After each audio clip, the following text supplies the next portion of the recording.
Hey everyone, how's it going? Welcome to NoDQ&A video right here on NoDQ.com, as well as the YouTube channel and NoDQ&A videos affiliate, ringsidenews.com. The big story in wrestling right now, WWE looking to sign several New Japan Pro Wrestling talents, including AJ Styles. NoDQ.com has got you covered with all the latest news and rumors. With that being said, let's get down to your questions. Today I will try to answer some of your questions regarding WWE and New Japan.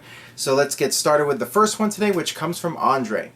Hey Aaron, I just read about WWE signing Nakamura and AJ Styles. Why does WWE prefer signing indie guys instead of developing their own talent? Over the years, WWE has tended to focus on developing their own stars rather than hiring guys from the indies. It's only been in recent years that we've seen a shift where WWE has been recruiting more guys from Ring of Honor and PWG. Guys like William Regal would show up at PWG shows looking for talent, scouting talent. So it's changed, perhaps due to Triple H, who knows for sure.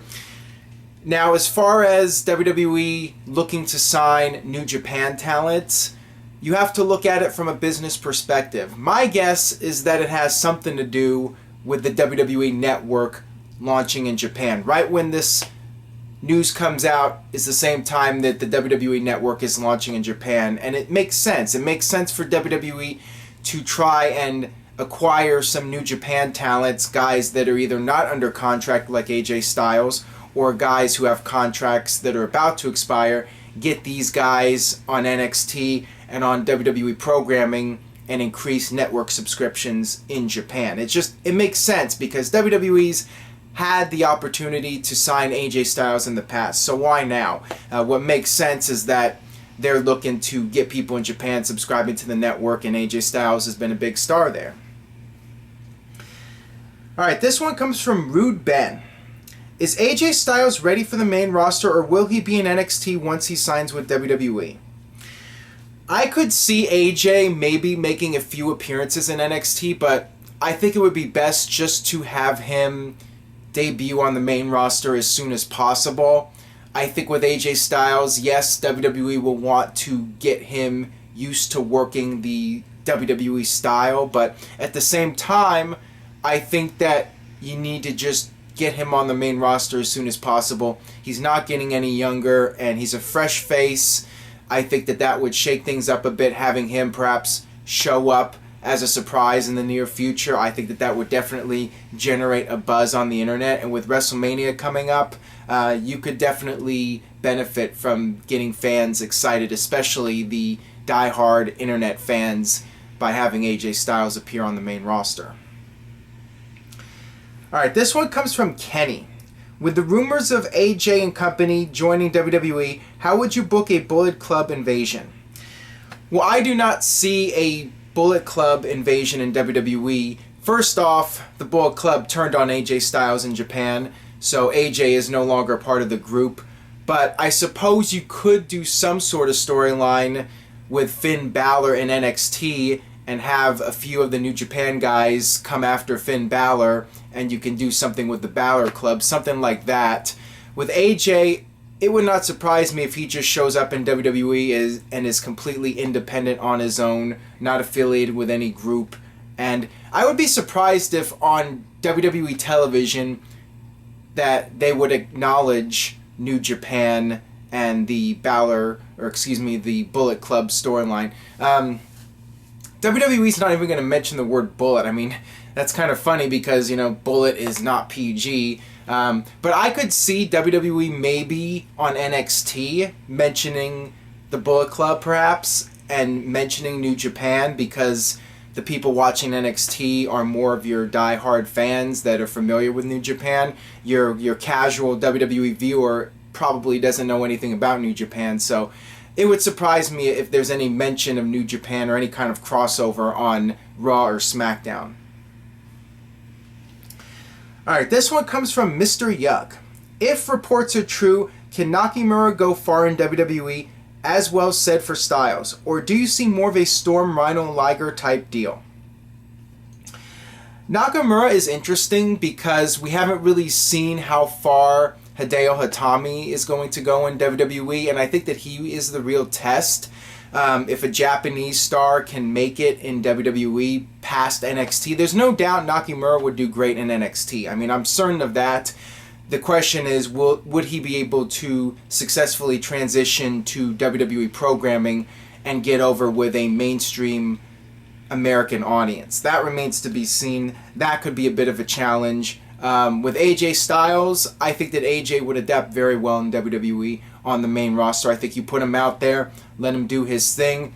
He's a good enough talker that I think he'll do well in WWE. He's not the best, but I think AJ would do well enough. And he would be like Daniel Bryan, a guy that fans would immediately identify with, and fans would get behind him, in my opinion. So I have no doubt that AJ would do well on the main roster if he's given the opportunity. Alright, this one comes from Sean T. Flick. Your thoughts on Chris Jericho's return? A one-off, or will we get a Mania feud so we can forget him putting over Fandango? Barf. Please answer in video. I'm assuming that this time Jericho will be around at least until WrestleMania. At this point, there's no Fozzy dates on the horizon, so one would think Jericho will be a regular on WWE television for the time being. And it makes sense. He's coming in for the Rumble. You got WrestleMania coming up. He might as well stick around and do a match at WrestleMania. Who knows what's going to happen if he's going to be put in a random multi-person match, or if he's actually going to be given a significant match at WrestleMania. I would like to see him put in a major match. I mean, it's nice that he's willing to put over younger talent, and a couple years ago he had the match with Fandango, but I think that at this stage of the game, it's been done already, and I think that there are potential dream matches you can do. Maybe Dean Ambrose versus Chris Jericho. I mean, there's a lot of possibilities. Put Jericho in more of a high-profile match with a rising star, somebody who's actually going to be pushed in the long haul, not somebody like Fandango, but somebody like Dean Ambrose. I would definitely like to see that. So we'll see what happens, but yeah, I do expect that Jericho will be part of WrestleMania this year. I would be surprised if he wasn't. Hey Aaron, WWE is doing a good job making Roman Reigns look strong, but the finish of the match made no sense. Your thoughts? I agree that it was a bit of a train wreck. You had your typical Vince McMahon as a heel referee turning his back when Sheamus was using the steps, and counting fast when Sheamus had Reigns down, and counting slow when Roman had the pin. And then you had Vince getting punched by Roman Reigns. Then you had Scott Armstrong coming out, and then you had another referee coming out, and the whole thing was definitely a train wreck. So yeah, I felt it could have been done better, and it was a bit ridiculous, the whole match, and just the whole concept of Vince being a heel referee. I mean, if he was a heel referee, why did he stop the count when Roman Reigns was being pinned? Vince should have counted 3, even though Roman Reigns kicked out. He should have just kept going. Why stop when Roman Reigns kicks out?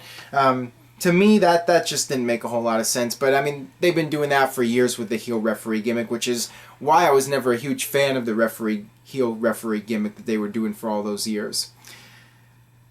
Alright, this question comes from Daniel Davis. Hey Aaron, please answer in video. Likely or unlikely, will we get Kurt Angle and AJ Styles as surprise entrants in the Royal Rumble? Kurt Angle, no. AJ Styles, that's a possibility. That could very well happen. Maybe it will, maybe it won't.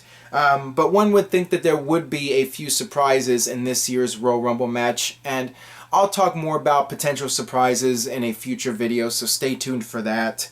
But yeah, AJ Styles as a surprise. I mean, maybe WWE will not have AJ Styles appear now, since all the news is out about him coming to the company. There's word that WWE wanted to keep it a secret, that they were looking to bring in AJ and the guys from New Japan, so that might not happen now. But it would be nice to see a few big surprises in the Royal Rumble, and maybe AJ will be one of them. I mean, it's still a possibility, I think. Alright, this one comes from Vis Hall. Am I the only one feeling IC Championship feud is better than the WWE Championship feud? Continue your good works. Please answer in video. If you're talking about the Sheamus versus Roman Reigns feud, then yes, I would agree with you 100%. I definitely feel that Kevin Owens and Dean Ambrose have had a more memorable feud than Roman Reigns and Sheamus. I mean, just about any feud, in my opinion, has been more exciting than Roman Reigns and Sheamus. I mean, that feud will be remembered for the infamous Tater Tots line. Kevin Owens and Dean Ambrose, I've enjoyed the feud. I think it's been well done, and I think that it's been easy as a viewer to believe that these guys do not like each other. With Roman Reigns and Sheamus, just don't really get the feeling with those guys. I really don't feel that they despise each other. But with Kevin Owens and Dean Ambrose, you really feel that it's getting personal with these guys, and you know the title's also important. So yeah, I would definitely say the IC title feud has been more captivating. Let's just put it that way. Alright, this one comes from Infamous Rise. Hey Aaron, first time asker. Was there ever a moment during one of the Undertaker's streak matches where you thought for sure it was over? Yes, the WrestleMania 21 match against Randy Orton, that was one of the few times I really thought the streak was going to end, especially when you had the part where Bob Orton came out and interfered and Randy Orton had that near fall on The Undertaker. I thought that was it. I thought that the match was over at that point, but Undertaker kicked out and made his comeback and won the match, of course. Also, even though when it was first announced, Undertaker versus Shawn Michaels at WrestleMania 25, I thought for sure Undertaker was winning. The match was so great that I actually believed for a minute, at least a couple of times, that Shawn Michaels was going to end the streak. So that's how well done that match was. The Batista match too, there were a few parts where I thought maybe Undertaker would lose, but for the most part, I never really believed that Batista was going to be the one to end the streak. Same thing with Edge. For the most part, over the years, I mean, as the years went on, I was less convinced that anybody was going to end the streak. I figured that either Undertaker would never lose at WrestleMania or he would lose to a rising star. Even CM Punk I did not see beating Undertaker, and I certainly did not think Lesnar was going to beat Undertaker, and I don't think anybody else thought that either, and that was why it was such a huge shock when it did happen. Alright, this one comes from Jared J. Smith. Hey Aaron, I was wondering what were your thoughts on the Royal Rumbles from 90, 96, and 98? The 90 Rumble I enjoyed. I specifically remember Hogan and Warrior having their confrontation during the match, and that was probably the highlight of that Royal Rumble. I also enjoyed Dusty in the Rumble, and Randy Savage, and Jake Roberts in the $1 Million Man. That was a star-studded Royal Rumble. And 96 was another one that I enjoyed. I liked Jake Roberts making his comeback. You had Vader making his debut. You had Vader and Yokozuna going at it. You had Shawn Michaels eliminating both guys. And then Shawn Michaels kicking Diesel out and Diesel getting pissed off and planting the seeds for their feud. I thought that was a very well done Rumble. And as far as 98 goes, I enjoyed it, but to me, it was a very predictable Rumble. I think that there was no doubt that Steve Austin was winning that thing. Literally nobody else had a chance. I mean, Austin was on a whole nother level at that point, above everyone else in the company, and it was clear as day that Austin was winning. But it was still fun to watch, and of course, Mick Foley doing the three faces of Foley, all three guys coming out, Dude Love, Mankind, and Cactus Jack. That was entertaining. Alright, this one comes from Dylan. Please answer in video. Overall, talent-wise, performance-wise, and surprise-wise, which is the best Royal Rumble match in your opinion? In my opinion, nothing will ever top the 1992 Royal Rumble with Ric Flair winning. I think that all the stars aligned for that match, and all the stars showed up for that match. I mean, that was probably the most star-studded Royal Rumble in WWE history. When you look at all the top names, from Hogan to Flair to Sid, Randy Savage, Undertaker, Jake Roberts, Shawn Michaels. I mean, that Royal Rumble had just about every big star of the 90s in that match. I mean, it was really incredible. And that was for the WWE title, and Ric Flair's performance, and Bobby Heenan, Gorilla Monsoon on commentary. I mean, everything about that Royal Rumble was awesome. I would also say 2002 was one of the best Rumbles with Triple H's comeback story.